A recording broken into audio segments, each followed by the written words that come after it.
Test, test, test. Test, test, test. Audio 2, audio 2. Audio 1, audio 1. Audio 1.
For the record, mics.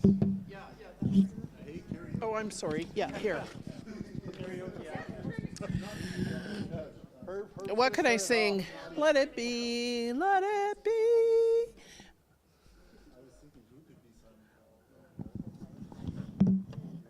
was thinking more of the Asian guy in Stop Shop.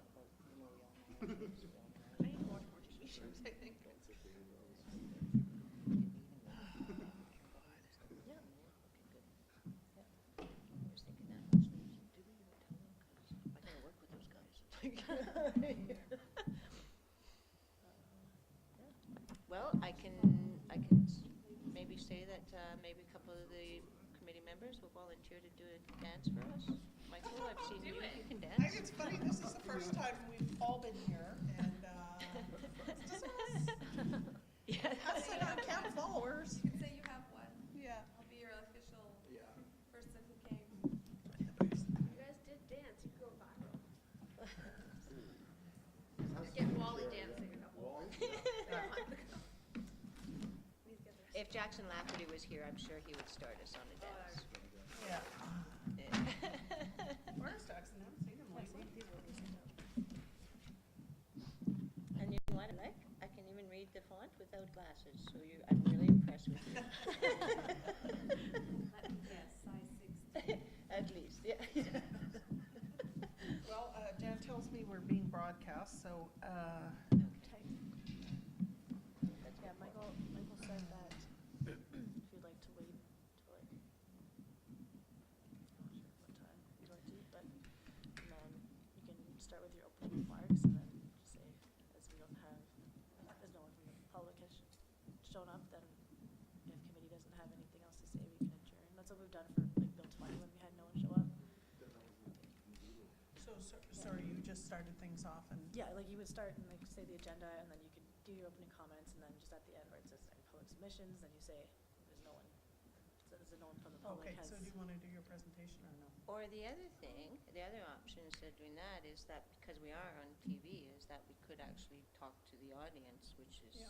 TV, and just promote the, And maybe advertise for tomorrow's book too. absolutely, You know, yeah. maybe point out the lack of participation outside of the city center. Maybe we need to focus on those two to get more people involved. Yeah, so here's the opportunity, what we have. Copy of it.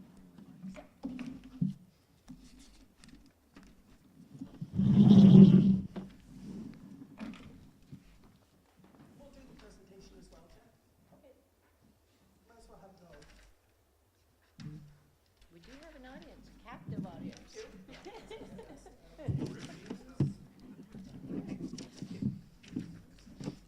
us so much they can't leave us when we're out of town. Right.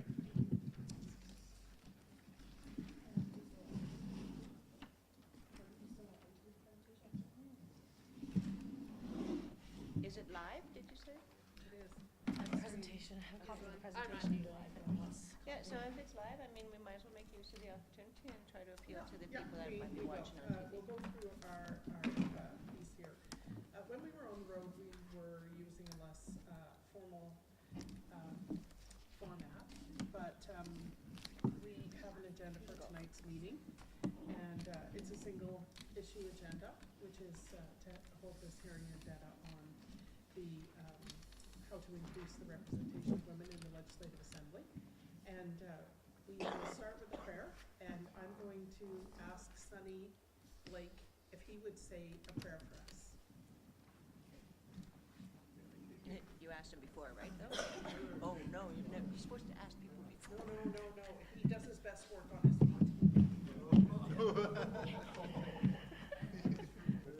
So much for culture. Thank you, Lord, for this day. May the Lord come. We thank you for all the blessings you have bestowed upon us. We ask that you watch over our families, constituents, wherever they may be. Also, safe travels for those who want to take them. Ask all this in your holy and precious name.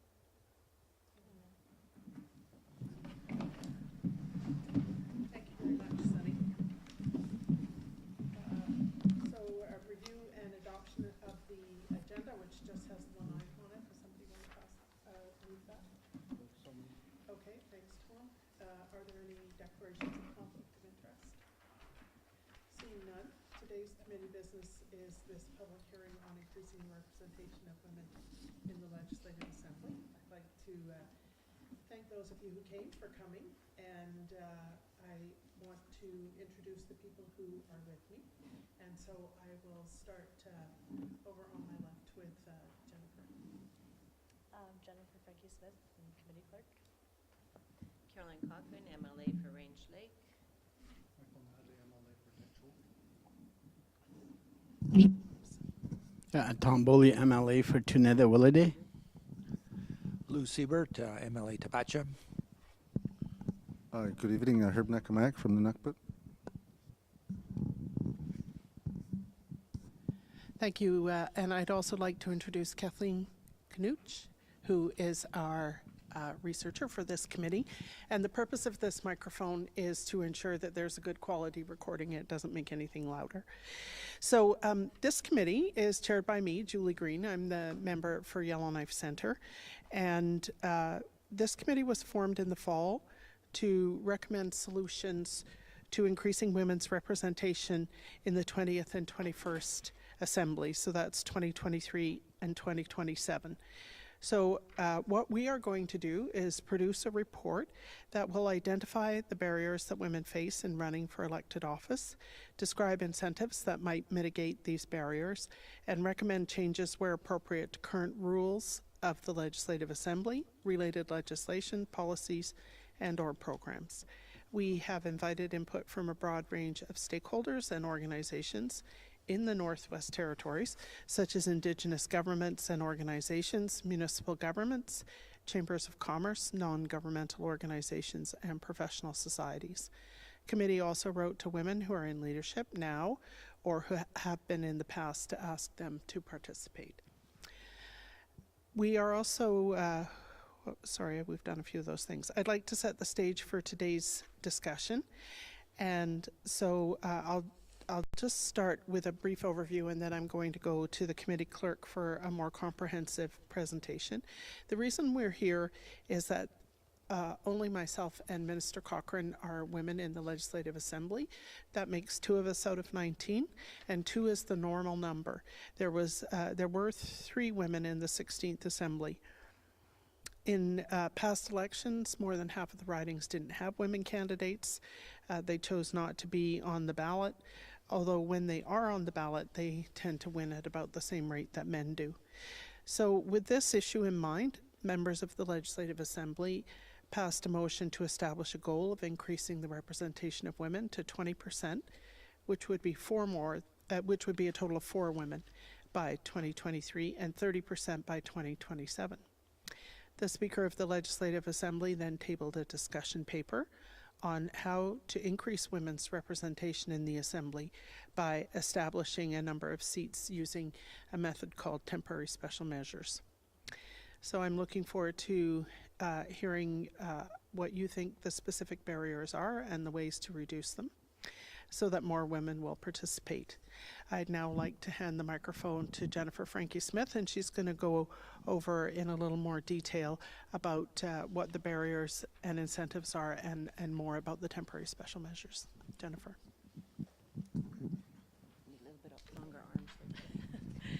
Okay, so I handed out copies of the presentation to all of the members and members of the public that are here. So if you wanted to follow along, that would be great. So the first slide says, how are women represented in the Legislative Assembly? As Julie mentioned, women comprise half of the population of the NWT, but are underrepresented, accounting for no more than 15% of members of the Legislative Assembly. The lack of representation by women may have resulted in the creation of legislation and policy that does not take women's needs and concerns fully into account. So what exactly is the role of the special committee? It is to identify and recommend initiatives that will increase the representation of women in the Legislative Assembly to 20% by 2023 and 30% by 2027. So committee has a goal of hearing from the public, and so what they want to hear from the public is, what is it that holds women back from running for election to be a member of the Legislative Assembly? And how can barriers be lowered or removed, and what incentives may encourage women to run? After all these consultations are complete, the special committee will prepare reports describing the barriers that prevent women from running, noting the incentives that break down these barriers, and suggest solutions to the 20th and 21st Assemblies. And so the Speaker did table that discussion paper on temporary special measures. And so another brief overview of that is the paper presents a model based on the system adopted in Samoa, which guarantees a minimum number of seats for women.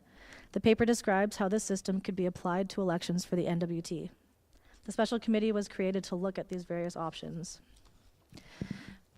And the focus of the discussion paper is on establishing a temporary number of guaranteed seats for women. MLAs want to see 4 seats occupied by women in 2023.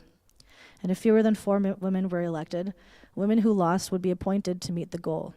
Given the results of the 2015 election, where 2 women were elected, had these temporary special measures been in place, 2 women would have been appointed to positions.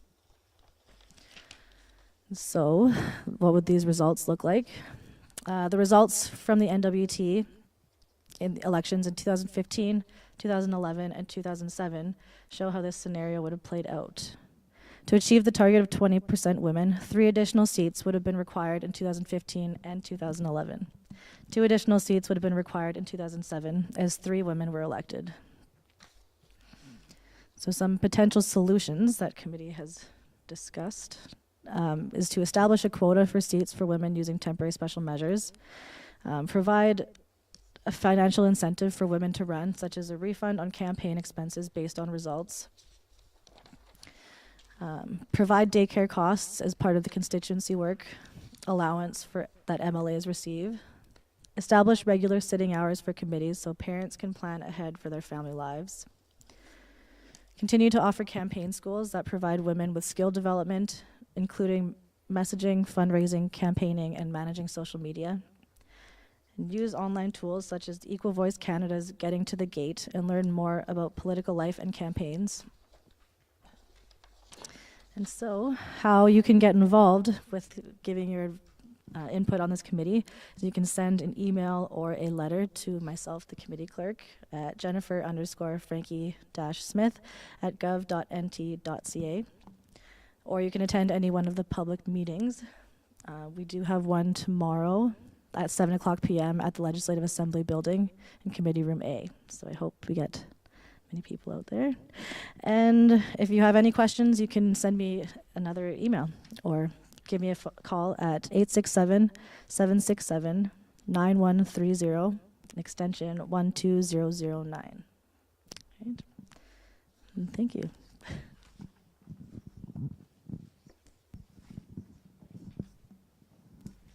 Thank you very much, Jennifer.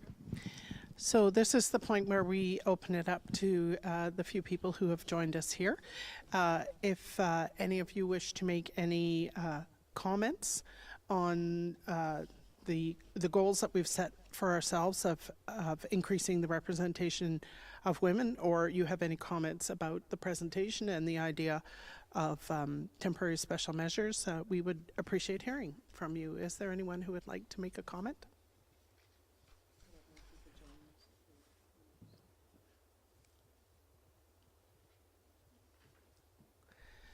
While we wait for people to get organized, I will mention that in addition to the hearing tomorrow that Jennifer mentioned, next Wednesday, January 23rd, we are in Fort Simpson at 7 o'clock at the Community Hall.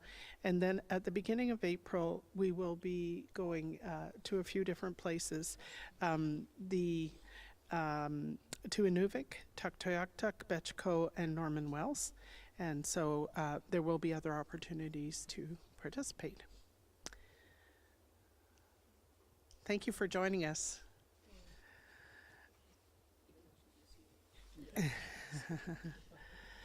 So what the stage that we're at in our hearing is we've just gone over some of the basic information about what the committee is trying to do. So you're welcome to have one of these presentations.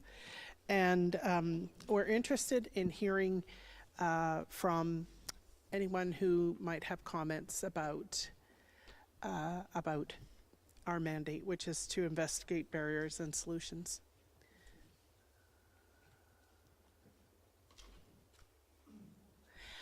Oh, Yvonne Nakamayak, we would love to hear from you. You ran in the last election, so I'm going to pass the microphone over.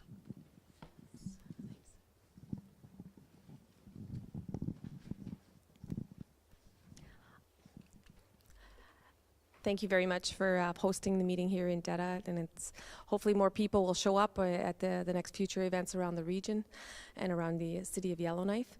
The question that I have right now is that this is to make a change in the future government. So do you think that there is going to be any uptake in incentives right now, leading into this campaign period that is sort of established right now?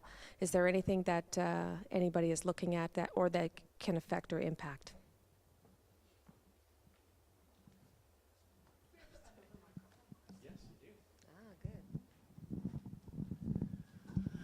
Thank you for that question, Yvonne.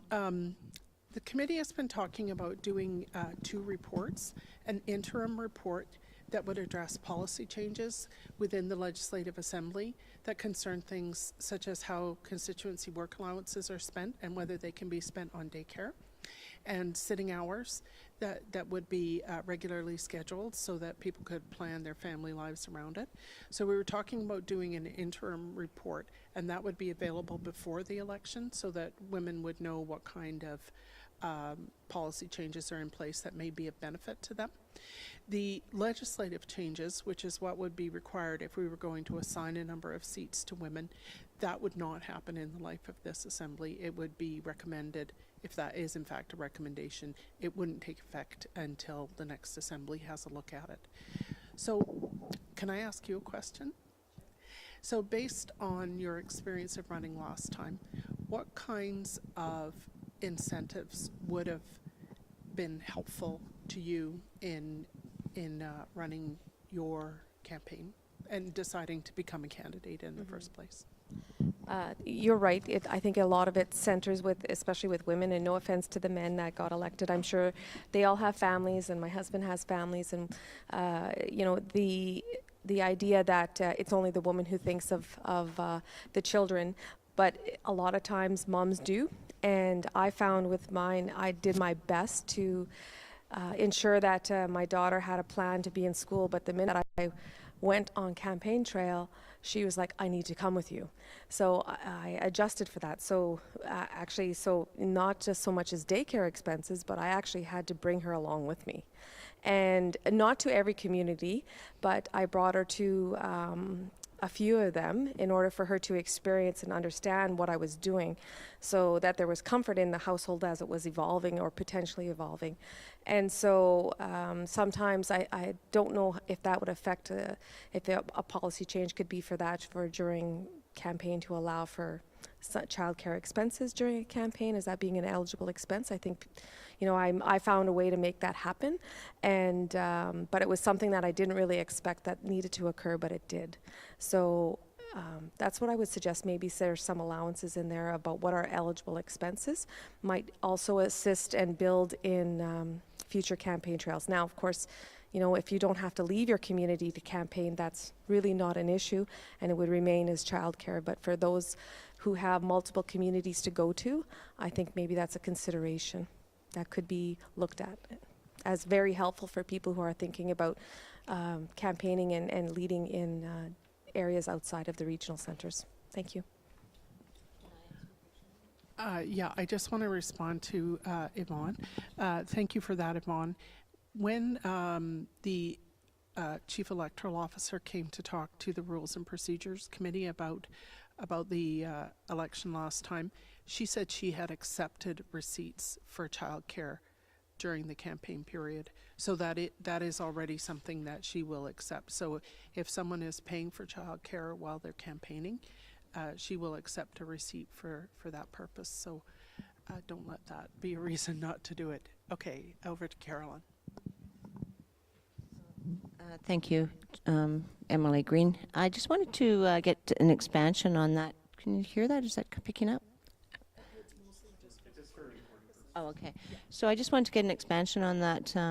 I want to know if you felt like it is accountability that maybe it should be part of the campaign, or should it be additional monies that is provided to families with young children? Should it be part of the cap? I think the cap is 30,000, or should it be on top of the cap is my question.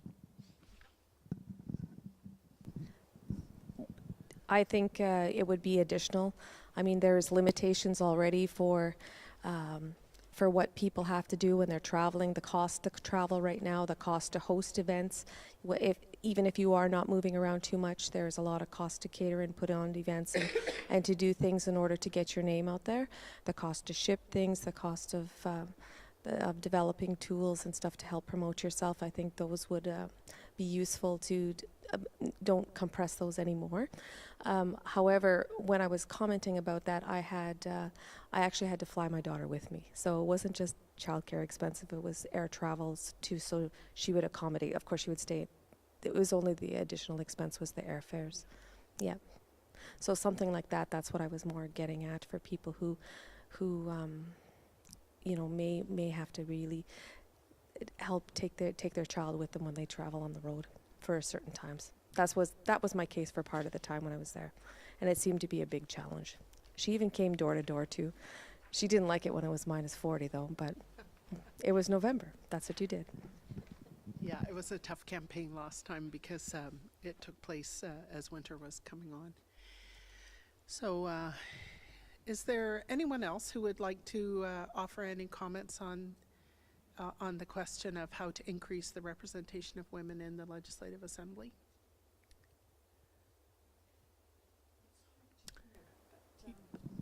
No. Oh, okay. No, sorry.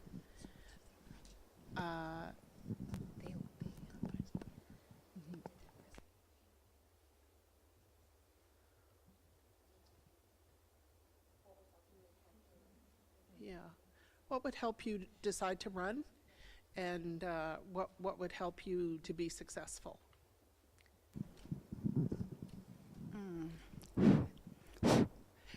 This microphone, Liza, is for recording. It doesn't make anything louder. It's only for recording the audio to go with the video. It's not like a public mic, Liza, it's just for the... Just to record your voice for later so they can listen to it. Use it, but it's not going to amplify your voice. Oh, okay. Yeah, I'm not sure what this session is about, but I think we do need to have more gathering session of this sort to help the women have an understanding of what is required to prepare to run in any election process, and to become involved and to seek out information, where to seek and find information to prepare for any type of election. I think that's all I can say for now. I'd like to hear what the others' comments are. Thank you for that, Liza. The minister responsible for the status of women and myself both went to the campaign school in Yellowknife in 2015, and that gave us the kind of information that you're talking about. So if you see a campaign school advertised, by all means come or tell other people you know who are interested about it. They're normally free, and they're usually very helpful. They cover topics that are relevant to getting elected, how to go door to door, how to create your message, your platform, fundraising, budgeting, all those different things. So that is a possibility that has been offered in the past, and well, the minister is here with us. She can tell us when it might be offered again. I also, for everyone's information, there's a women's group, the YKDFN women's group, that is just being established or being formed. And we're going to have a meeting later on this month.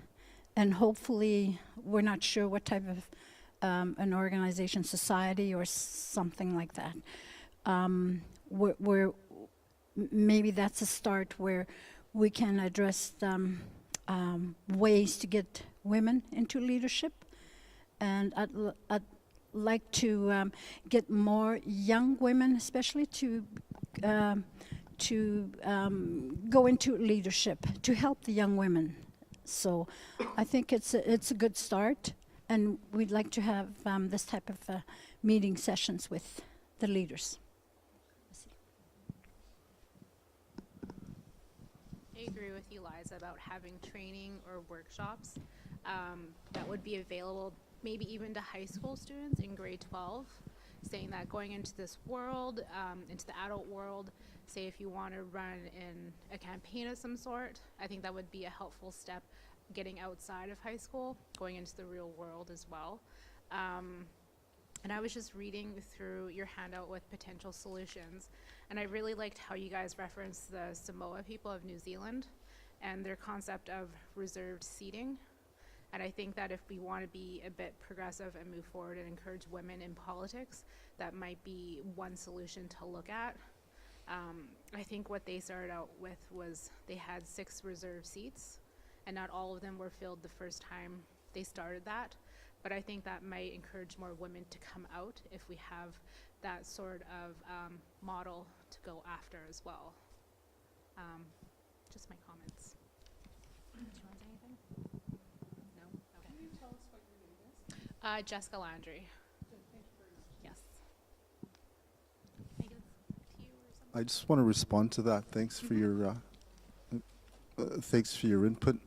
Talking about campaign schools, I don't have much to add other than you know, the government sometimes holds workshops for the sake of holding workshops, and I think in a sense of looking at timelines of the terms of elected officials, these campaign schools should be held maybe the 365 days before the election, so that you actually can help women and make use of that money while it's happening. I know this happened around the middle of this term, and it really I don't think it has been very effective with the timing that it's been held. So we need to look at these and maybe restructure that, and maybe put something into legislation with this committee moving forward as a recommendation to see how we can improve women running and for territorial and municipal politics, maybe national and international as well too. I think it needs to be more of a broad scope to be effective.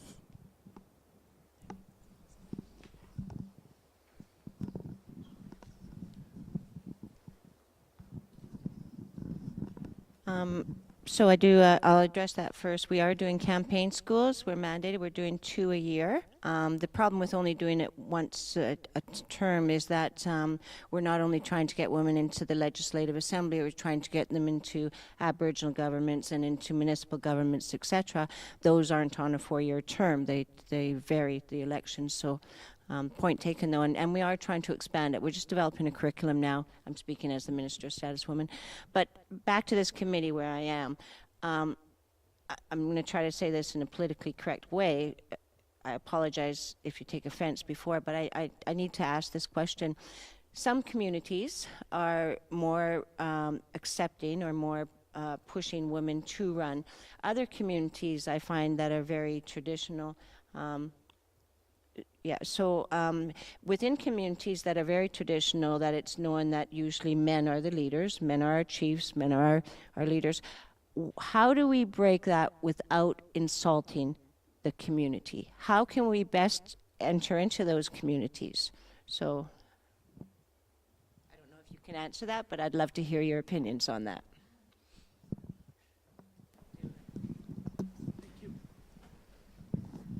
Yeah, that is a good question, because there tends to be, I know with the YKDFN, we have men leadership, but we also have a few women that do run on Chief and Council, and I also have experience on sitting on the Chief and Councillor in previous years.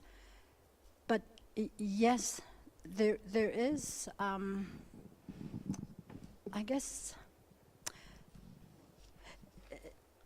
women need to become a lot more stronger.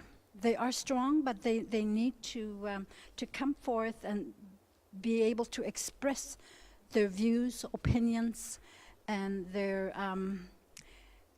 because they have a lot to offer. And I know there's some women in our communities who are capable of being leaders, but they just I don't know, maybe they're having problems, maybe a lack of support or presenting themselves as well.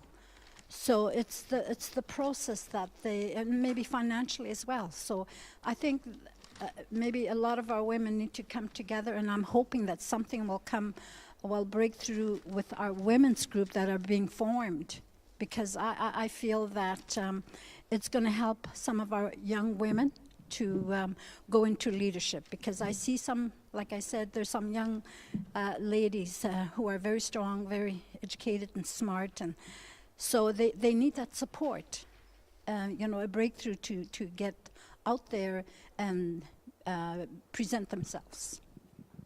So, my name is Liza Charlo Piper. I didn't mention my name previously. Liza, can I ask you a question? Do you find that women need to be encouraged to run, or do they decide to run more or less on their own? To what extent is confidence an issue in women deciding to run for politics?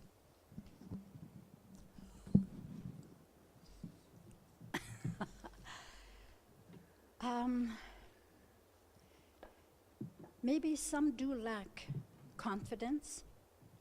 Like I mentioned, they do have the education and the qualifications, but maybe it's, like I said, maybe it's the financial support and the know-how of, to start, how do you say, to start running for the election, to become one of the candidates. And I think that is where we need to have encouragement for some of the young women out there, because and I feel maybe leadership needs to start even in the high school, because that is where the interests are. That is when they're searching for what they want to do for their future. And that's where you need to grasp their interests and encourage them that this is what it takes to become a leader. And you have to have the education and the drive and the financial preparation to run for any election. Good. Thank you very much. Is there anyone else who would like to comment? Welcome. Thank you for coming to our hearing. So we're looking at what kind of barriers prevent women from running, what kind of incentives would make a difference to the decision to run, and any experiences that you want to bring to bear on the issue. I'd like to add to and agree with Caroline, the Minister for Women, on the idea about traditional communities and what traditional leadership looks like. It is evolving slowly, and it's evolving in slowly in pockets where you see support for daughters, support for granddaughters, where the elders are looking at a person and they're not looking at them based on their gender, but they're looking based on their ability to shine, their ability to lead, to their ability to use their voice, and to, in a respectful way, stand up within their family unit, likely within their immediate surroundings, and say, I'm actually very, very capable to do this, and for that to be nurtured. So I noticed that through other cultural practices too, not all of them of course, but a lot of them where there's a lot of growth in people's perception about whether women are capable to be in the leadership role and to be the voice for the people. It does take a while, I would say, but it really begins a lot within the family unit. I was one time as a coach, and I was in a coaching environment, so we're working there inspiring these kids to try something new, to pick up something new, and it was something that in their community they weren't supposed to be, in 100 years ago, they weren't playing those games. They really didn't get involved and do those things.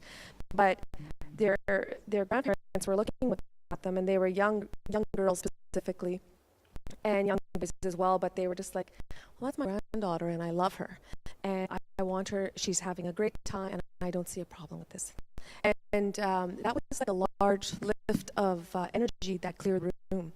They're very respectful of their family. And I'd say there is a lot of strength in especially here around Yellowknife. Somebody was just in the news today with their pictures saying how they want to support water. And they were out doing, that was Jaylene, right? And Jaylene is a young lady, aspiring leader. She is a leader within her own network as well. And so to continue to use that voice and to see that as a, you know, of a lot of times they'll say, well, who's the chief? And they'll naturally look for a man. But I think those times are changing, and nationally across Canada they are. Times will tell. And I think times are moving a little bit faster these days. And to add further to, we need to see more leadership workshops, leadership conferences among women. So I know Native Women's would provide that type of gatherings, and we do work with women who we encourage women to become involved and to empower them and to further their education, and it's all about leadership, supporting the women in any occupation or career goals they have in mind. So I think it's important that we need to have more leadership workshops, more leadership conference. And also, yes, sometimes we have career shows and career fair, and I think that's where you get a lot of the our Aboriginal people come to these functions, and it helps them to open doors, to open their eyes, to have to see that there are other opportunities that they can pursue, and that would help them, to encourage them to go into leadership.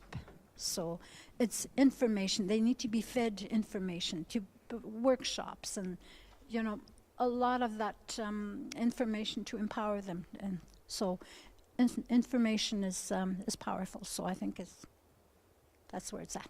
I agree with you. I just want to add on that.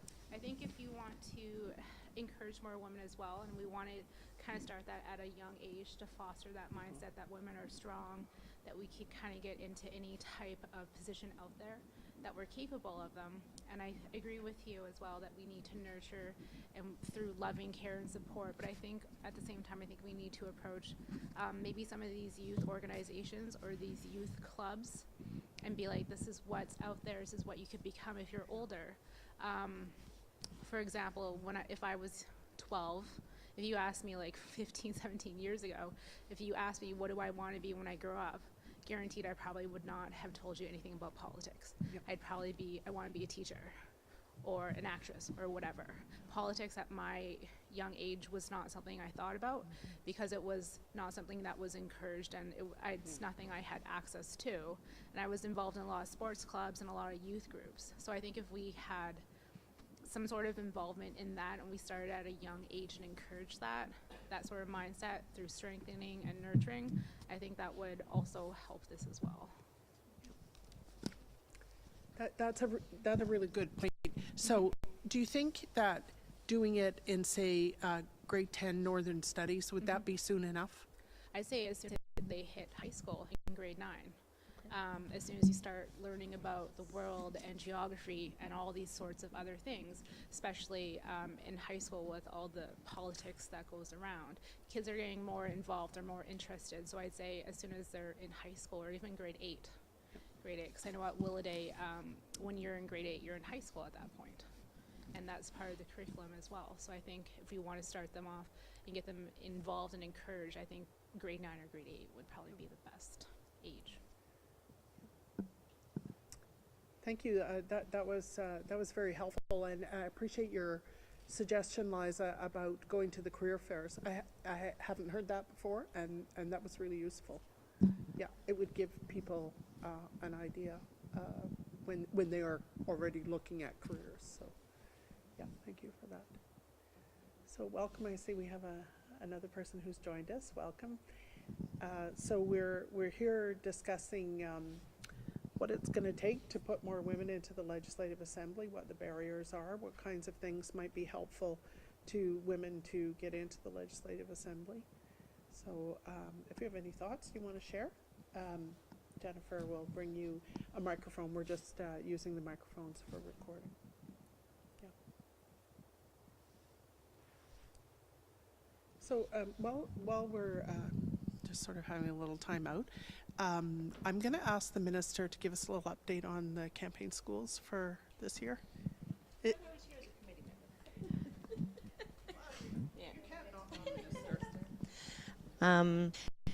So I'm more than pleased to actually give an update on the campaign schools. It's something one of the tasks that I've managed to do that I'm really quite proud of. And I want to give credit to actually Emily Green. She's been a very eager and willing participant in those campaign schools as well.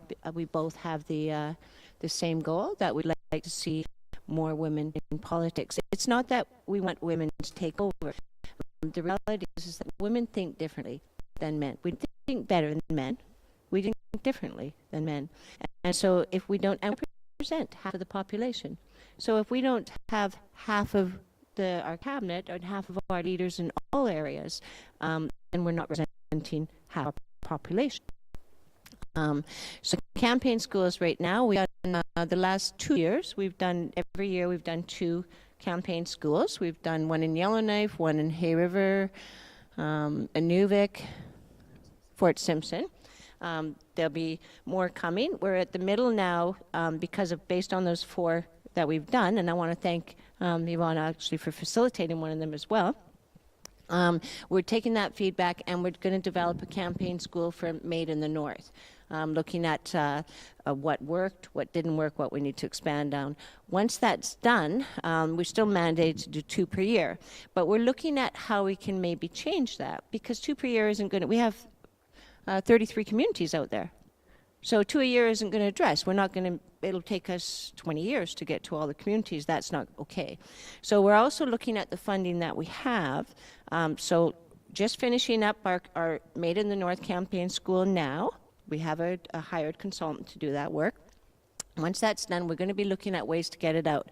So we're going to be doing a pilot with Native Women's Association and the NWT Status of Women Association. We'll take our new curriculum and pilot it in 4 communities, 2 each. And then from that work, we're going to be looking at expanding it. So, for example, some of the ideas we've talked about, does it make sense that we would hire just people from Yellowknife to go out and do campaigns, say, in Tuktoyaktuk, where the travel, the accommodation is huge? Would we be able to get more bang for our buck if we actually split that money up? And instead of saying we have 2 contracts for $20,000 each, how about if we have 8 contracts for $5,000 each? So someone in their community that doesn't need to pay the airfare, that doesn't need to pay the accommodation, can facilitate that. So those are things that we're looking at, is actually making sure that we can reach as many as possible. So I think we're just finishing up. We should be, the work should be done towards the end of next month, and then we'll be reviewing it and putting it on the road as a pilot. So thank you. I'll pass it back to the chair. Thank you very much.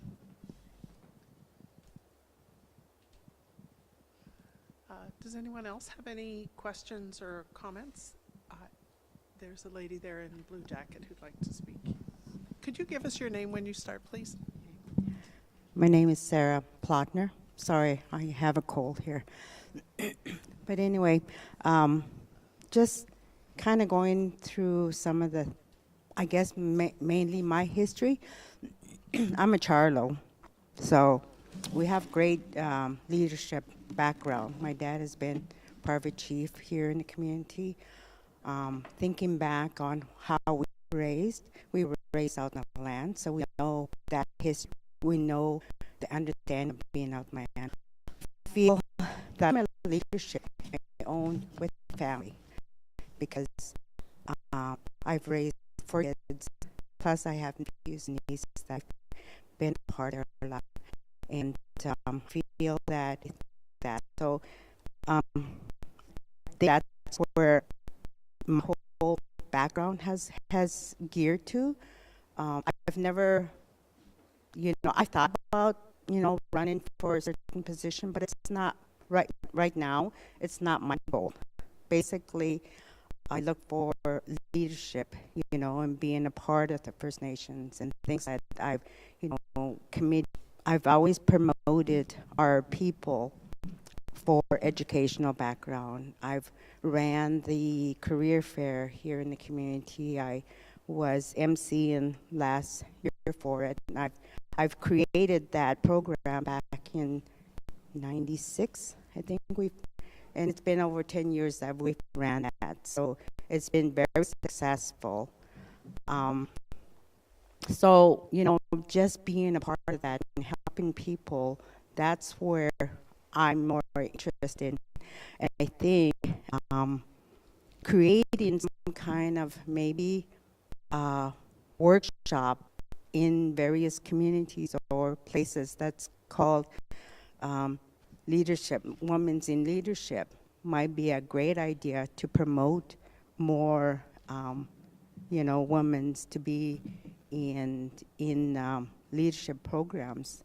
I mean, there's a lot of, when you look at the communities, there's a lot of people, a lot of ladies that have great ideas, have really good inspirations for the community, but they're in the background,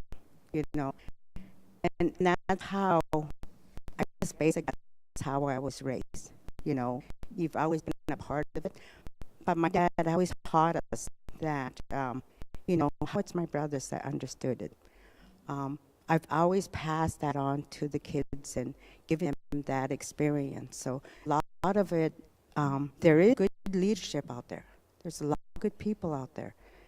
Just got to promote it. And I think the best way is to create a workshop. See. Thank you very much for that, Sarah. Women supporting women is a key part of this whole equation by offering campaign schools and workshops and so on, but also informally by encouraging women to take workshops, to seek leadership positions, to take care of their kids while they go off and go to our workshop. Those are all very important ways that women can help one another succeed, which you've talked about there. So I appreciate your comments. Thank you for coming. Thank you. I just really want to expand on what you said. Thank you for bringing that point forward, because you're absolutely right. Women are born leaders. Often we are the organizers in our home. Often, especially in the north here, many of our men actually aren't home all the time, 24/7. They work in the bush, they continue to go trapping, they're in town. And at that point, women have to step up and take care of everything that happens in the house. We can't just back and say somebody else take it up for me. So traditionally, women have always been leaders. I'm challenged again because I make I took it just I looked at cultures that try that we millennials that win the leaders in those tribes, and I'm challenged because we lose that because we decide as people to do, or did we lose it because Caucasian governments came in and said women can lead? So I'm just challenging that and saying that we need to look at that inside of ourselves and say, is this something that we are we staying home and taking care of our children because that's what we believe as a culture we should be doing, or is that something that was part of colonization? So, but thank you for bringing it up, because women are leaders in their homes and natural born leaders, in my opinion. Thank you very much, Cochran. So are there comments that anyone would like to make? I would just reinforce that we're interested in hearing from men as well as women. It is that we do want more women in the legislature. We need their support, their cooperation, their encouragement. This is not something that is purely a woman's issue. It is a human issue. and we need men to help us to succeed in increasing representation. Yeah, Jenny, you could give that to Liza. Thank you. Yeah, just some information keeps coming in now. Find that one of the important message that we do get from the elders is that, like that's my sister Sarah, who spoke about our traditional upbringing. It's how the children are being brought up as they grow up. The teachings of our traditional cultural ways of life is so important. And a lot of our people and girls and ladies, they are taught in the traditional cultural ways, and they have that we also work in the spiritual way, honoring, respect, and that is so important. That helps a lot of our young people, those qualities, and it gives them that vision. And you need vision to be a leader. And the elders' words are always, I've mentioned it in the past, where you need to work with your heart and your mind in order to make a difference for our people. That is so important, and it's been said by a lot of our leaders, even my late father, Joe Charlo, who have said it, and I think that's where the teachings come from. And I didn't get into leadership till later in life because my kids were little, but after a number of years later, that's when you start to develop leadership skills. It makes you interested in what is happening around you, to your people, to your community. Leadership at the community level, regionally, and territorially, as well as at the national level. And that's where our people are realizing that a lot of the decisions are being made at the national level, which affects our people, our children, our future, our land. So that is where a lot of our people have that understanding. But how that works and how that is applied to our people, for our people, and for people across Canada as well. So I think it's a matter of providing support to a lot of our women and young people to boost their confidence, to boost their energy, and give them and empowering them to have an understanding that, hey, they can make a difference. We have leaders out there who are making a big difference, and they can. So if they can do it, so can we. And that's the message that we need to convey to our young people. So to mention about how our elders teaching, that's one of those, that the power of the mind and the power of the heart always has to work. It will get you anywhere. I'll see. Thank you very much for that, Liza. I appreciate you putting that into context. I think providing support to women, as I said a little earlier, is really important, really key to getting them to run, is having people who will tell you that they will help you, they will vote for you, they will fundraise, they will provide some kind of assistance. Might be for an hour, might be for weeks. I think that's really important. So I'm wondering if there are any other comments yet, Diana?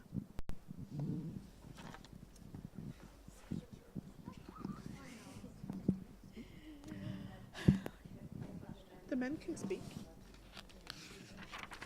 Men usually aren't very chatty. Once in a while I can get Michael to say something, but Tom and Lou are quiet. Okay. Thanks for coming, Diana. Yeah, I agree with Liza. You know, the gift of confidence for a young woman can be very powerful. It's not, there's a lot of things that I've learned growing up.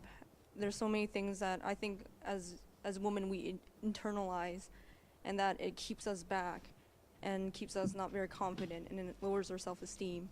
So I think that part is also very important, is that we not only support them in the homes, but we support them in schools, we support them in the workplace, we support them wherever we can. And to think of it like on a more broader societal level, I remember how that Samoan model that the paper, what's the reserve seating? Yeah, the reserve seating, it's 30%. I was kind of wondering, why isn't it 50%? Other countries have done 50% and they've reaped social and economic benefits from it.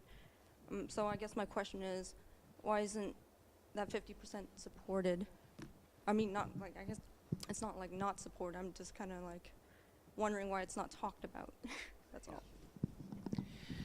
That's a really good question, Diana, and I've been asked that question before. So there are only a few jurisdictions in the world that have 50% representation of women, and we are so low in comparison to 50%, we're at 10%, that we were trying to come up with goals that were something that we could achieve. Like, we don't even have enough candidates to have 50% women. So we're a few steps back.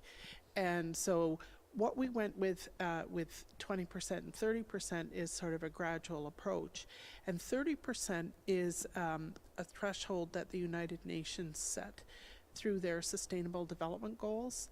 They say that at 30% you have enough women at the table to make a real difference to policy and discussion and outcomes.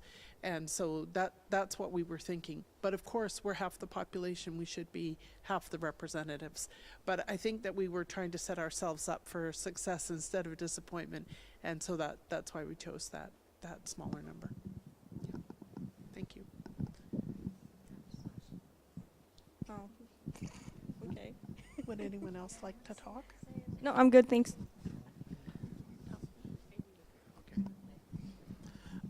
Yeah. Okay. Thank you. I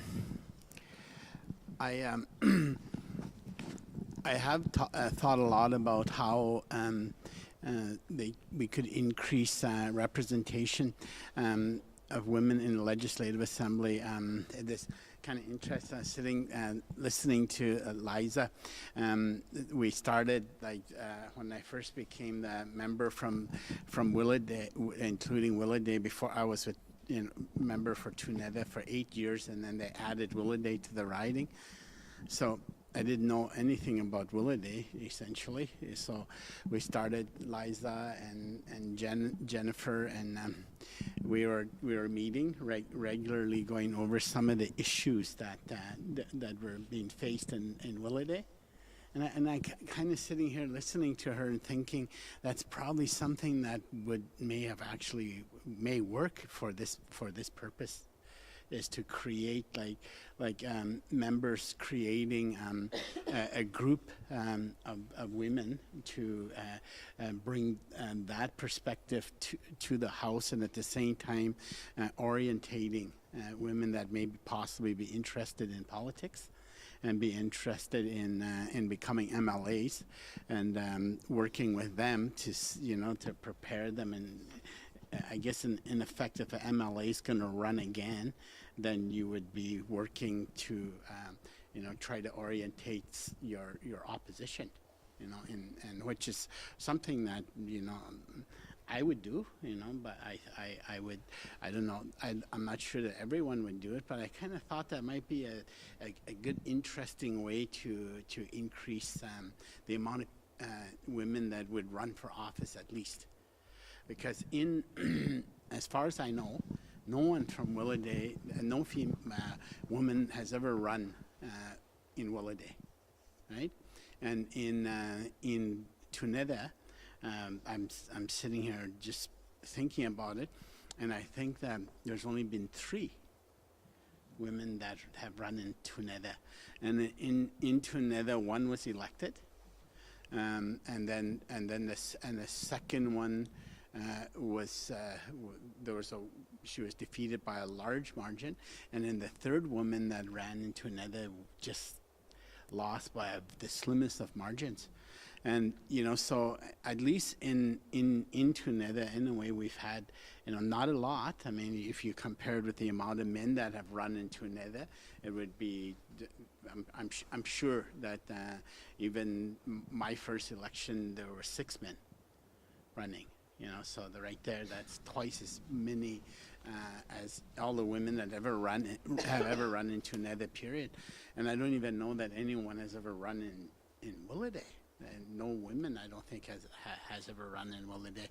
And I'm sitting around looking at some of our members here, and I know, in Hay River South for sure, we all know that women ran there. Jane was MLA for 20 years. I don't know that any woman's ever run in Mackenzie or Delta or Nanatput. I know in Tabacha for sure we had a member there for 8 years. And in loose riding. So I think it's a matter of trying to find a way to get more women to run. I think if we want to increase representation, I think the idea would be to orientate women as members of the Legislative Assembly, provide as much orientation as possible, and then try to open the door for them, make it easy for them to get into a campaign. I think that I'm sure that in the riding that I represent, that if I had a woman running against me, they would be able to collect as much campaign dollars as I can. There's nothing special about what I do. I just go around asking people for funds to support my campaign, and anybody else that would run in opposition could do the same thing. I can't imagine in that riding anyways that people will say, well, we would fund men but not women. And I can't, not in Tuneda Willowday. I can't speak for other ridings, but for me, I sat here thinking, how do we do it? And that's the best thing I could come up with, to get more people to run. So last time we went, we had 9 or 10. How many women ran in 2015? I think 10. 10, and then 60 men, right? So, I mean, they have, a 6 times better chance of ending up in the Legislative Assembly than men did. So I mean, just that alone, I'm thinking that maybe if there are 60 women and 60 men running, it'll probably be different. Our assembly would probably look a lot different. I know you had one in your riding. That's right. Yeah. So that's what. Herb, you want to add something? Yeah. Okay. Thank you. That's a good point, Tom. I was just touring my region, and one of the communities that I met with, the majority of the hamlet, the municipal board members, and the community corporation board members were all women. I think there were 5 men in there out of the 14 or 15 people. So women take leadership roles. Women, they have a lot of integrity. You look at the dynamics of a community and of a family. Nowadays, a lot of women, a lot of professional women, like a lot of women who are working, they I don't know if they necessarily want to get into politics after looking at all the shenanigans sometimes of what's going on around this world. And when was the time ever a world was never going crazy? So I don't think they want to put themselves sometimes on that at times.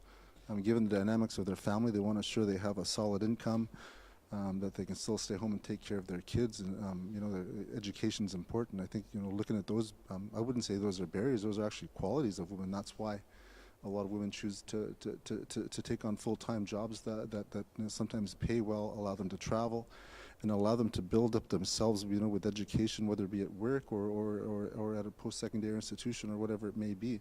So we need to look at all of those as well too, not just let's put women in to run just for the sake of running.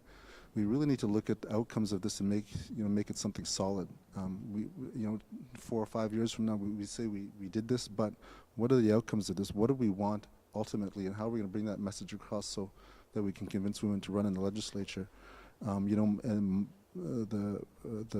The first female premier was from my riding, actually, was from Nunavut, and she was in the legislature for quite some time, and then in a leadership role within our organization. So that really gave a lot of interest in other women within Iqaluit and the Gwich'in and the Sawtooth region, which we all interact with up in the northern part of the territory, an opportunity to take leadership roles. And sometimes they take leadership supporting roles of men because they know they have that security of a job, and also the security of them being home with their children so that they can take them to school, take them to daycare, cook for them at home on a daily basis, rather than sometimes our busy schedules allow us to be here for a day out of the week, and that's just the reality of it sometimes. And if you ask a woman, sometimes they would say you're crazy. So I think we need to look at the perspectives of the regions and maybe support them in other ways to secure this. I mentioned earlier holding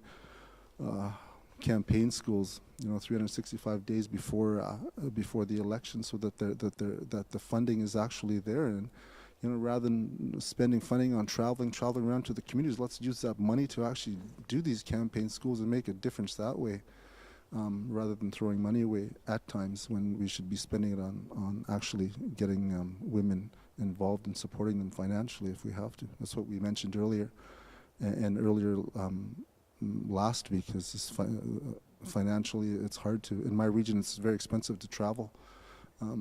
One trip up north is about $7,000 by the time you go up there and come back. Imagine doing that on a campaign school where you're allowed $30,000 and you have 4 communities to go to. It's not going to leave you with much room to really do anything else other than just travel. So we need to put all of those numbers into reality and think outside the box on how we can actually make it work better for people, not just in the legislature, but municipal and federal employees as well too. Thank you. Yeah, thank you. I come from a riding which has elected a female MLA, and I think that people in the Northwest Territories will vote for women.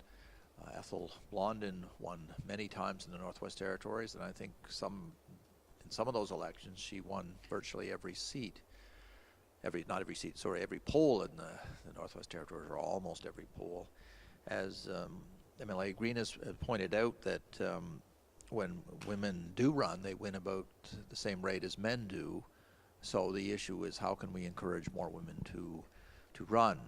I think that some very good points have been raised as to easing or lowering barriers, and some of those are financial, such issues as daycare. Maybe the way in which we conduct business in the Assembly are ways that should be changed that make it more accommodating to women, and therefore will encourage more to run. I have some difficulty, to be honest with you, in guaranteeing seats for women, and I certainly would like to hear from anybody on that issue. But certainly the objective is good, to encourage more women to run, because I think if more women run, more will be elected. So that's a good objective, and one which hopefully we can provide some ideas as to how that can be accomplished. So I look forward to hearing from more of you, and hopefully we'll have people coming out in the next hearings. As has been mentioned, we'll be sitting in Yellowknife tomorrow, and I think Julie may have mentioned it. People can also put in written submissions if they wish.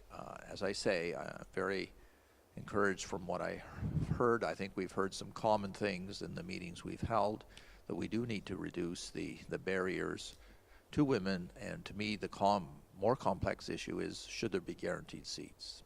Thanks.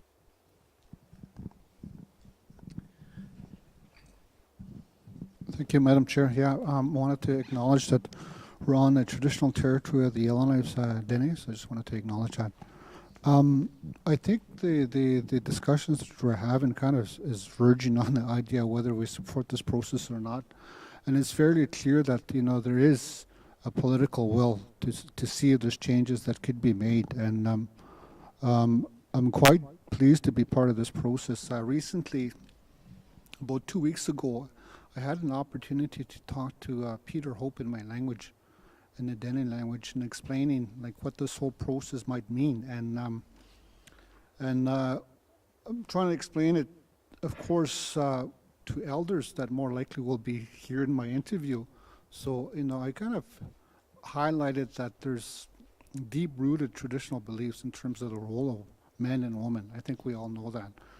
But then, you know, currently with some of the issues and challenges that we're facing in the north, it's at this point it's very encouraging to see maybe flashes of hope and optimism with a new caliber of leadership stepping up. So in my region in particular, the Dettah, you know, was very, very historical when our Grand Chief was elected a woman, Gladys Norwegian. And so, you know, it was very historical and that never happened before. What I also highlighted too in the language was that, you know, for a long time, our system more likely based on a lot of the studies that have shown that First Nations had almost like a matriarchal system where women were leaders. But as the minister had, you know, made reference to, you know, perhaps through the whole process of the fur trade, you know, the missionary values that influence First Nations thinking in societies, that decision-making process and roles will reverse. And so in a sense, like, it was like maybe the fur traders or the Hudson Bay people, I'm not saying it's their fault, you know, the values in terms of men negotiating and being at the forefront of you know, making deals and bartering with the various fur traders, I think was more likely a prerequisite of the fur traders that, well, we want to deal with the male people instead of the woman leaders. So in that respect, I think this whole exercise of change in leadership is almost about decolonization of that whole process that we're faced with today. And so it's part of the change that we're going through. A lot of discussion seems to be hinging on leadership in terms of, you know, how is it that women could be part of that process, and what are the features and qualifications of leadership? I see some great initiatives happening in the north, like the local government association that has, you know, leadership seminars once in a while and conferences. I'm just thinking, like, we have lots of leaders that were that was their life. Like, you know, you made a reference to your elderly father, you know, and like I know a lot of former chiefs or leaders that made it their career, and now, like, you know, it'll be good to assemble them and talk about the traditional roles of leadership and looking at some contemporary values that could be maybe part of leadership in terms of developing those capabilities. But my belief that this whole process in terms of including women is about decision making, the quality of decisions that we make at the territorial level. You know, we're faced with some very, very fundamental issues, like on the economic front. Like, the diamond industry has been the salvation of the NWT for some time, but that is changing. Like, how do we have more perhaps environmental friendly initiatives that, you know, are more reflective of our population right now? Because we have, you know, 17 men, the decision is pretty lopsided. Everybody wants jobs, but perhaps, you know, women bring the value of the environment in terms of embracing the integrity of the environment. So I'm glad to be part of this committee. You know, this whole process too is about equality, and in that sense, it's like, as Indigenous people, we fought for equality for a long time. So would it make sense to have guaranteed seats for women, when in some instances Indigenous people are not really at equal footing in government? Right now, we have perhaps 17 or 19 MLAs, or maybe half of our MLAs are indigenous, but you know, the bureaucracy of the GWT is not reflective of indigenous communities. And you know, is that perhaps an issue of fairness or equality? So I think in some respects we still have a long ways to go. Whether it's going to be a guaranteed seat, I think has to be further discussed, and we'll see what happens. But I'm really supporting the idea of you know, this is going to go forward. We need to make it happen, and it's just a matter of how we're going to present the recommendations that you know, more likely in the interim, in the session that's coming up, we could have maybe consensus on maybe 1 or 3 recommendations that could quickly be supported by the legislature and change, and then setting the stage for the 2019 election that's coming up fairly quickly. Thank you very much for those remarks, Michael and Lou, Herb. Tom, I appreciate you weighing in with your remarks, and I'd like to call on my colleague, the Honourable Wally Schuman, to make his remarks. I see he's got a microphone. Thank you, Madam Chair. Interesting comments tonight, and I've been following your guys' committee's work as you've been traveling around, and some interesting back and forth, and I think the committee will probably come up with some strong recommendations, what we're going to try to do in this assembly and what we're going to try to do moving forward. But for myself, sitting here listening tonight, you know, how are we going to increase women in politics? Well, there's 2 things for me, and it's no different than, say, my portfolio trying to increase economic prosperity and entrepreneurship.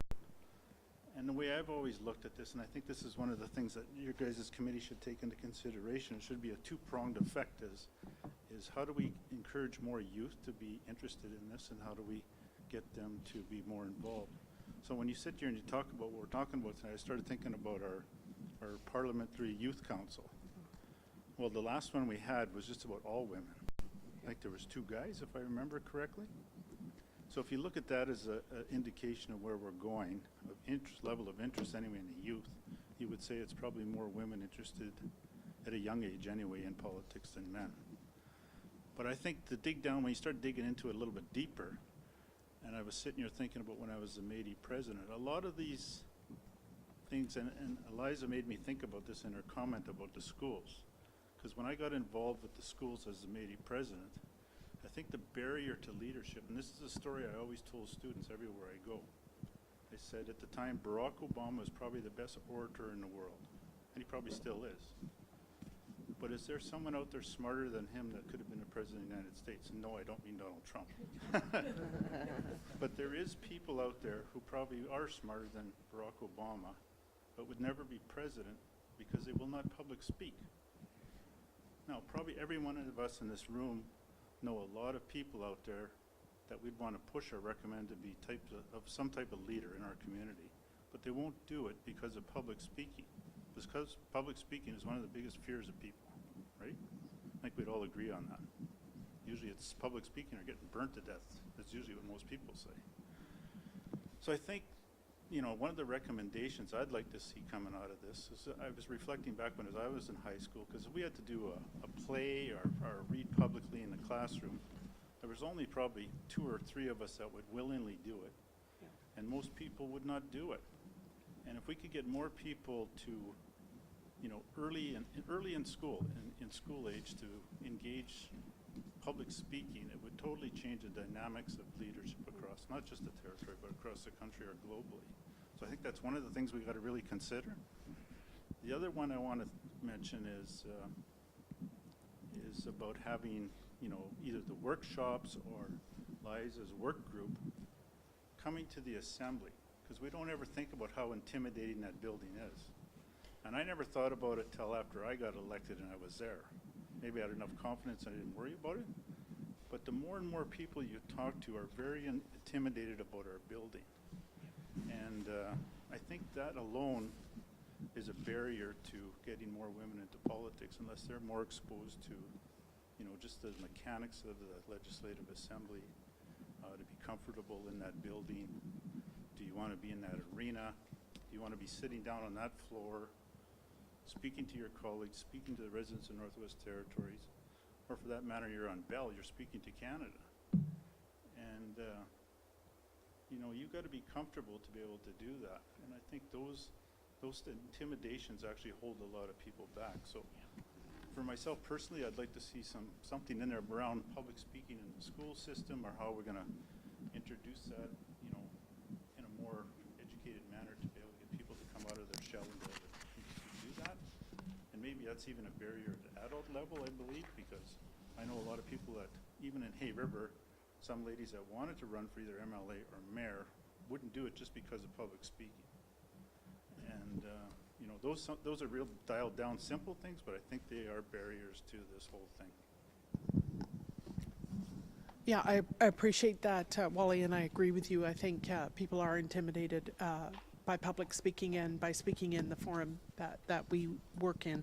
And so addressing that, I think, is really important. I was really interested in the TED Talks that were presented in Yellowknife last month. I thought the real strength of them was that a group of women who had not done any public speaking were empowered to do that. They had memorized their speeches, and they stood in front of this audience of 100 people, and they spoke about their topics. And so finding opportunities like that for people to practice their public speaking, I think, is really important. So I appreciate you mentioning that. Thank you for that comment. I agree that public speaking is a necessary skill and sometimes often intimidating for women. But I want to expand on that because my degree is in social work, and I spent 2 full years of public speaking, of communication skills, of getting out there and talking. It's different in politics. It's not just getting up and speaking and saying, this is what I think. It's after you do that, you have to be trained to take that flack from people saying you suck, like you're wrong. And so that's another skill. And as women, we're often socialized to say, if we speak up, if we're loud, if we're aggressive, if we challenge, we are called the most horrible names for doing that. And also, if we're challenged, we are socialized to try to compromise, to try to make things better. That's what we do in our roles in homes. We try to make things better amongst all our family, amongst our kids, etc. So it's a bigger barrier than just public speaking, in my opinion. It's also challenging the beliefs of how women should speak and what is acceptable for women when we speak. So I think it's bigger than that. Thanks, Carolyn. Somebody said to me in the last couple of weeks, when have you ever heard a man called shrieking or shrieky? When have you ever heard a man called hysterical? These are terms that are applied to women politicians often, and they wouldn't be applied to men. So there is a real gendered aspect to this whole thing. So this has been a very, very good conversation, and I see Jen's on the move again. Why not? Speaking of leadership, I heard the former President Obama will be in Calgary doing a presentation in February. I think financial support should be provided to women that would be interested in attending that presentation.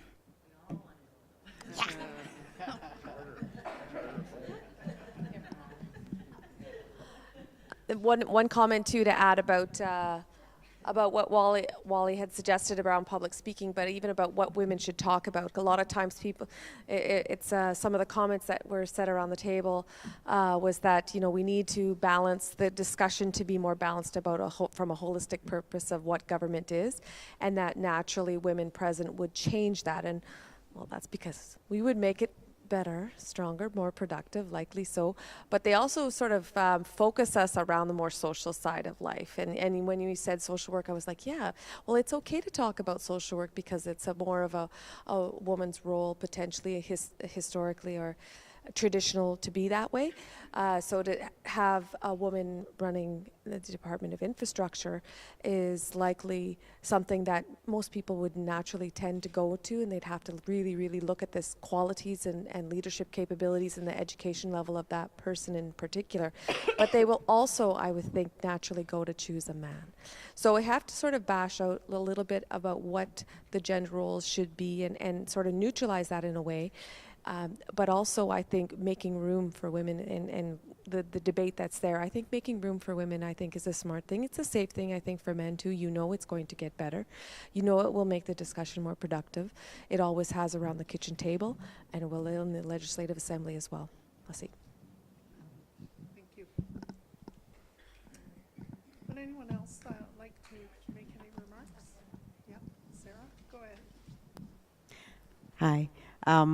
The person that actually is starting the women's group here is here.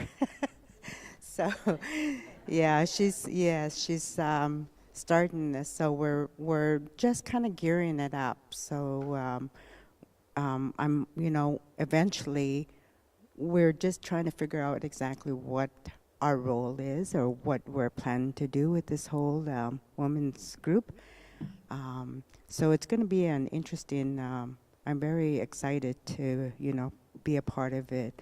And one of the things that we were even discussing is when we have our little get-together is bring your sewing. Like, we can promote that, or different things that we have done through the histories, our grandparents, or, just providing that experience is what we're hoping to try to get things going. So it would be a great opportunity to have you ladies come out and just join us on one of our meetings. So it would be awesome.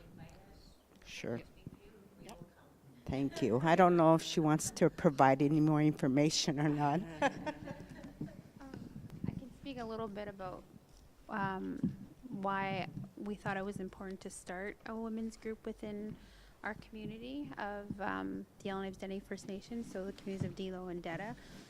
I went to a conference in Blue Mountain, Ontario. It was called Free Prior Informed Consent. And I went to one of the little workshops, and I went to two. So the first workshop was sort of set up like this. You guys sat to us in like a classroom style, which was surrounded about business, and it was presented by a non-Indigenous person. And then the second workshop that I went to was set up differently. We were sitting in a circle, and it was set up in a more holistic, traditional style. Nobody was overpowering us, and we weren't sitting in a place where we thought that there was one person that we needed to listen to and that they were teaching us. So we were sitting in a circle, and it was just about how they made decisions. And they talked about like their clan mothers and just a group of women that as a community they would go to help them make a proper decision within their community. So I piped up and I had a question. I said, well, where is the line drawn when it comes to chief and council? Because that's my mind frame from being from this community. That's where all the decisions are being made. And he said, no, these groups, when we come together as a community and we enter that room, we take off our professional hats and we all come as collectively and make a decision together. So when you're coming into that room, it's a safe place. You're not being judged. So when I started the women's group, we opened it up to all the women in our community, and some of the women that work in leadership, so like as director roles, or if we did have a chief, that would be a safe place for them to go to talk as a community so we can make better decisions or talk about it, discuss something before we actually went to a meeting like this. So we can come together as, with the same mind frame, I guess I could say. So for example, one meeting we would all go to, and if if it was with the government and we would be arguing amongst ourselves. Like we weren't, organized. It was really, it's kind of disheartening to say that about my own community, but that's how it is. And then at that conference, there's 3 things that we learned in order to build our nation up was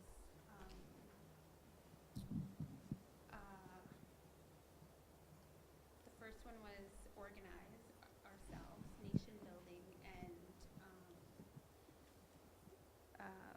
there's another one. I can't think of it right now. But those are the things, those top things that they talked about in our community. We don't have those things. We're not organized, and we're not building up our nation. We're on this fast-running train, and we're trying to build the tracks at the same time, which is kind of very, it's not an organization. We're not organized. So when I asked the women to come together, it's in that holistic place, and people that had those higher positions, they can come there and they can say what they want to say without us judging them. So after a few meetings, what I'm hoping is we can come together at a meeting like this and, all be on the same page. And then the leaders can say, oh, like, this is what they want. Not walk away from the meeting and I don't understand what this community needs, because they're all fighting amongst each other. So that's my thought and process of when we started the women's group. Thank you very much for that. Can you tell us your name? Elizabeth Lisk. Oh, thank you, Elizabeth. I thought I recognized you. Okay, Sonny wants to talk. He's right behind you. Thank you, Frederick Blake, MLA for Mackenzie Delta. I just, maybe share a little of my experience, in leadership. June will actually be 12 years since I got into leadership, and, if you asked me 13 to be a leader, it'd be like, no, thank you. But, at the time, my chief was going to retire, and, he kept asking me for, 2 weeks straight, trying to encourage me to run, and I was like, not really ready for that. But then, eventually he did convince me to run, and I was elected chief in my community. But I think that has a lot to do with it, encouraging people to run. I think that you already started that. I was chief in my community for 4 years, and then I didn't get elected, so I had to adapt to that. Feeling that loss, you have to learn to deal with that, which, you don't take it personal. But then, everything happens for a reason, they say. And that summer, we had our Gwich'in Assembly, and, at that time, ministers used to do presentations to us, and we had 2 there. One is our former minister, now our MP, Mr. McLeod, and the other, our finance minister. Both came to our assembly, and they asked me if I was going to run in the fall, and I was like, no, I wasn't thinking about it. But there's like, you should, think about it. So this was in August, so, 1 month to think about it. And, eventually I decided to. I didn't have no experience in it, like campaigning at that level. And, so I had like 1,500 to do my campaign, so, I just stretched it where I could. And, but, that has a lot to do with it. A lot to do with it, I think, is that encouragement, If it wasn't for those 2 ministers, MLAs at that time, to talk to me, and, give me the encouragement, that I probably would never ran. So I think that, that goes a long way. We all have people in our ridings that we feel we could do the job. Minister Cochrane touched a bit on it, that nobody could teach you that, how to deal with high-level stress, which this position has. A lot of people don't know that, but, I've seen it in 2 terms here. Sometimes we turn on each other, we have to learn to deal with that. And you know, all we could do is encourage one another. You know, there's a lady in my riding that I think would do a good job, but I told her it's a high-level stress position, and you really have to know how to deal with that. Don't take it personally, but you know, just. And a leader told me this one time. You know, usually there's about 85% of people that support you in your leadership role, and 15% that no matter what you do for them, you'll never change your mind. And you know, I always keep that at the back of my mind. But they're the loudest, they say. You know, but they're, especially now with Facebook.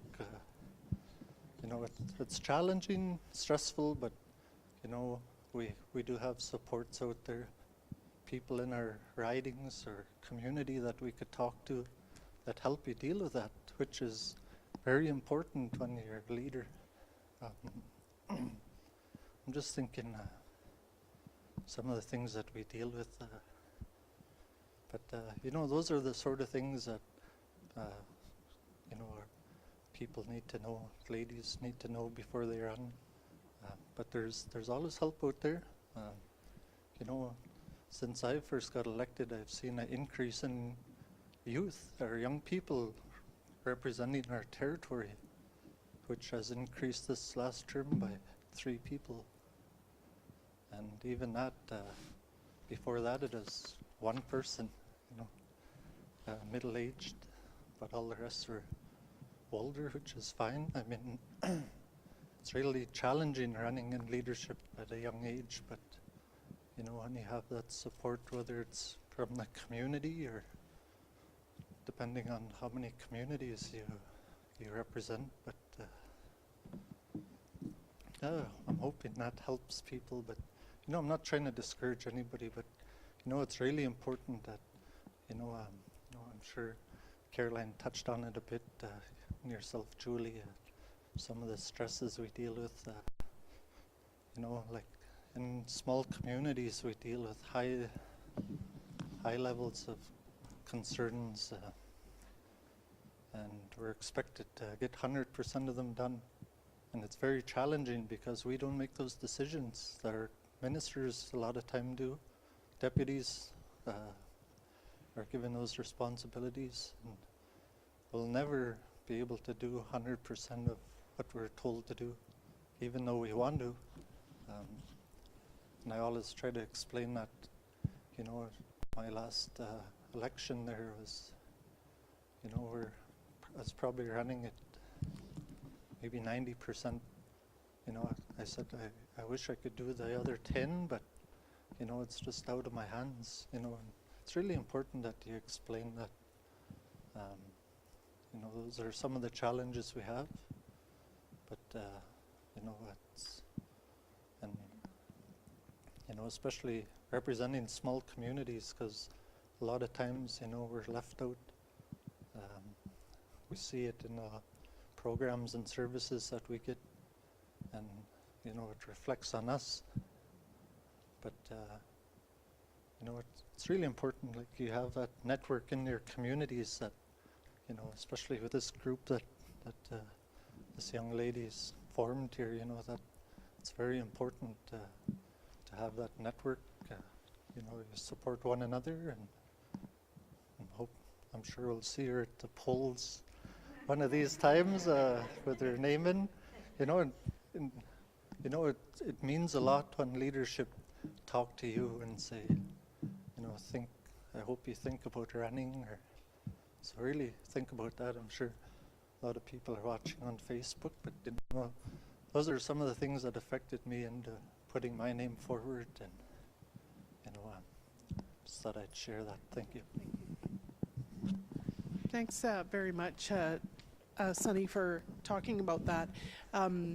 When we were in Hay River last week, Jane Groenewegen talked about how she had a group of people who supported her through her first term, when she was coming to terms with the kind of job it was and the kind of stresses that she felt doing it, and how important that was to her running again. And and then she became more used to it, and the support network was meaningful, but not as crucial. But at the beginning, it was really crucial. And I wanted to also tell you a story that has to do with being encouraged to run. I heard this story from Justin Trudeau. I can't remember where I heard it, where I don't know that we were sitting in the same place, but in any case, he wanted Chrystia Freeland to run in 2015 in one of the Toronto ridings. And at the time he asked her, she and her family were living in New York, and she and her husband both had good jobs. They liked the jobs, their children were in school, they liked the school. She wasn't interested in a career change at all. So she said no. And he came back to her and said, you'd be really great at this, you have a lot to offer, why don't you bring your family back to Canada? No. He asked her 10 times before she agreed to come back to Canada and to be a candidate in that election. And what I find really interesting about that is that, first of all, the issues of women and caregiving and families are universal. Doesn't matter whether you're the global affairs minister or you're sitting here in Yellowknife. There are universal issues. And I also found it really interesting that she said no so much.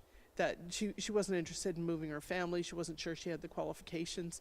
It's like, are you kidding me? She's a very smart person. But that's not the area that she wanted to apply her smarts to.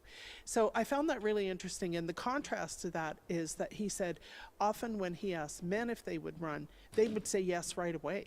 They wouldn't even say, I better talk to my wife or anything like that. They would just say yes.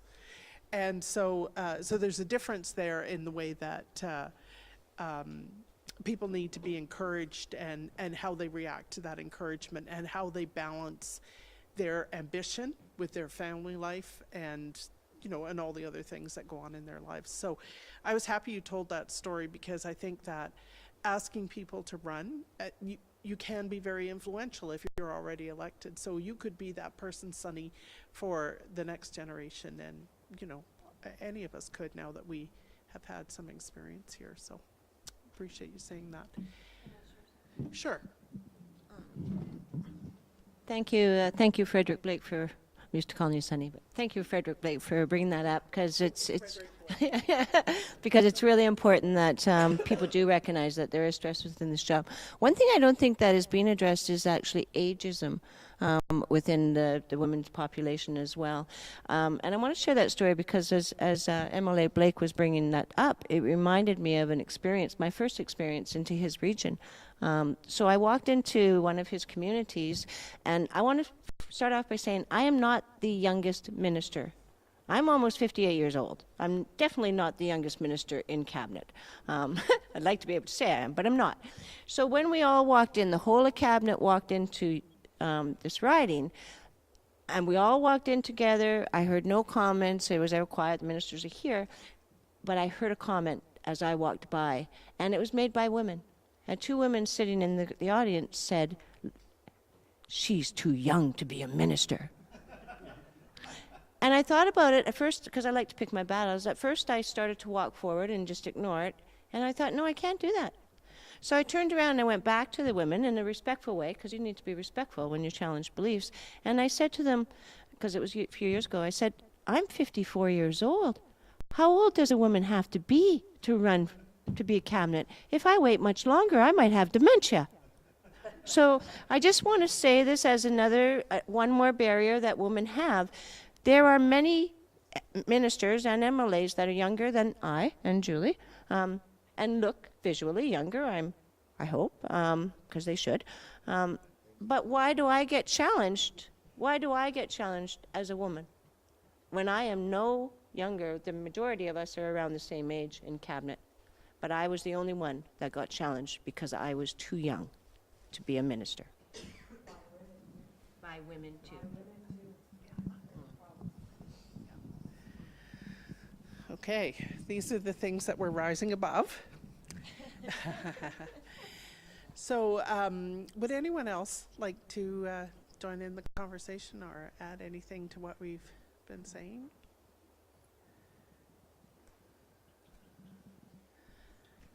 If not, I would like to ask the committee if they agree that we are finished with this hearing. Yeah.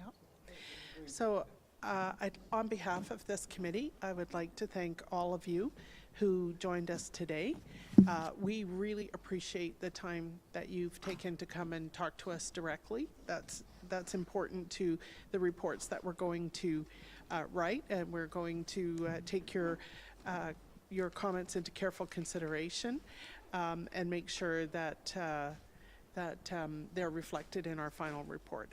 So with that said, I'd like to adjourn this meeting, and I'd like to invite you to take a donut or even two, put it in a napkin and take it home. And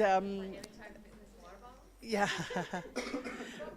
And if you do take the donut and eat it yourself, I hope you'll do your steps to tuck. So with that, thank you very much for coming.